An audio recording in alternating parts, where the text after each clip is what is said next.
আসসালামু আলাইকুম বন্ধুরা। ঘরে আমার মাছ মাংস তেমন কিছুই নাই, আছে শুধু পাঙ্গাস মাছ আর নদীর পাঙ্গাস আর তেলাপিয়া মাছ। মাছটা যদিও হয় কিন্তু নদীর পাঙ্গাস।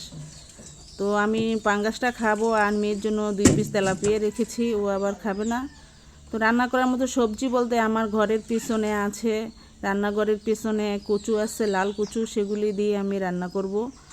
তো আমি চলে আসলাম সেই কচু কাটার জন্য। আসলে গ্রামের মানুষের একটা জিনিস ভালো, অনেক সময় ঘরে সবজি না থাকলেও আমাদের সবজি মিল হয়ে যায়, কিন্তু ঢাকা শহরে এটা পাওয়া যায় না। সেই বাজারের আশায় থাকতে হয়, জামাই কখন বাজার আনবে, ছোট ছোট পোটলা আনবে, আমরা সেই আশায় অনেকে বসে থাকতে হয়, কিন্তু আমাদের গ্রামে সেটা নাই।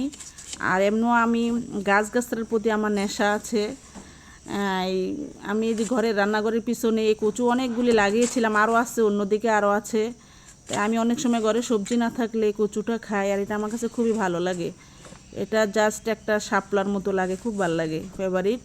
আর নদীর পাঙ্গাস তো আমি আরও একবার খাইছিলাম, অনেক মজা লাগছিল, সেই জন্য আজকে এটা দিয়ে রান্না করব।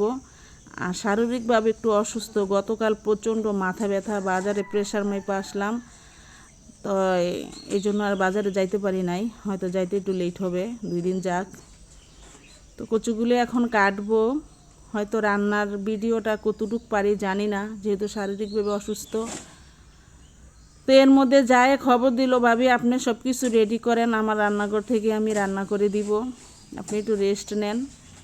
তার কি করে, আমি একটু কেটে দিচ্ছি, যেহেতু ওরও চুলা এখনও রান্না করতেছে, হয়তো অর্ডার পরে আমারটা করবে। আর আমার মেয়েটা তো কলেজে চলে গেছে। তা এখন ভাবতে পারেন যে মেয়ে কলেজে চলে গেলে আপনার এই ক্যামেরা ধরেছে কি, আপনি তো একা। হ্যাঁ, ক্যামেরা ধরেছে আমার দেবরের মেয়ে, অত্যন্ত ভালো একজন মেয়ে, আমার খুব ভক্ত, ও আমার কাছেই বেশি থাকে, তো ওই আমার ক্যামেরা ধরে। আমার মেয়ে কিন্তু বেশি ধরে না, মেয়ে মাঝে মাঝে চেষ্টা যায়, কিন্তু আমার দেবরের মেয়েরা খুবই শান্ত, ওই আমার ক্যামেরাম্যান। তো আসলাম ওদের এখানে রান্না করার জন্য, আমার রান্না করতেছে। তো দেবরের মেয়ে যায় তরমুজ এনে রেখে দিছে, আমারে ছাড়া খাবে না, দেখতেই পাচ্ছেন, আনাম তরমুজটা কাইটা ফ্রিজে ভাগা ভাগা করে রেখে দিছে যাতে ঠান্ডা হয়। তো দেবরের মেয়ের একই কথা, আমার খাবার ভিডিও দেখাই ওদেরকে, এখন ওদেরটাও ভিডিও করতে হবে, এটাই ওর বায়না, যেহেতু ক্যামেরাম্যান ও নিজে, আমি গেছি ফাইসা করতে, তো অবশ্যই হবে। তো যাই হোক, সব কিছু মিলিয়ে জিলে আমরা ভালো আছি আলহামদুলিল্লাহ। তো ওই দিক দিয়ে যায় রান্না করতেছে আর আমি খাচ্ছি, এমন সুখ আর সুখ, এমন তৈর খাইতে তো ভালোই লাগে, কিন্তু এইটা বলবো না যে আজকে রান্নাই করেন না, আমার ঘরে খান।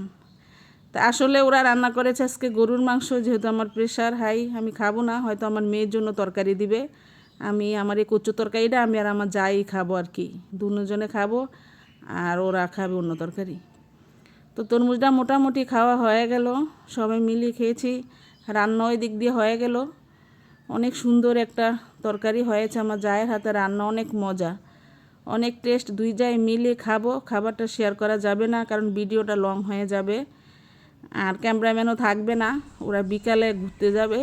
তো বন্ধুরা, চোখে পড়লো এডিট করতে এসে আমার উঠানের কাপড়গুলি রৌদ্র দিয়েছিলাম, দেখতে পারছেন আমার অনেকটি 3 পিস একই কালারের। আমার মেয়ে বলতেছে তুমি একরকম থাম্বনেল বানাও কেন, কিন্তু কাপড় সব একরকম, আমি কি করব বলেন।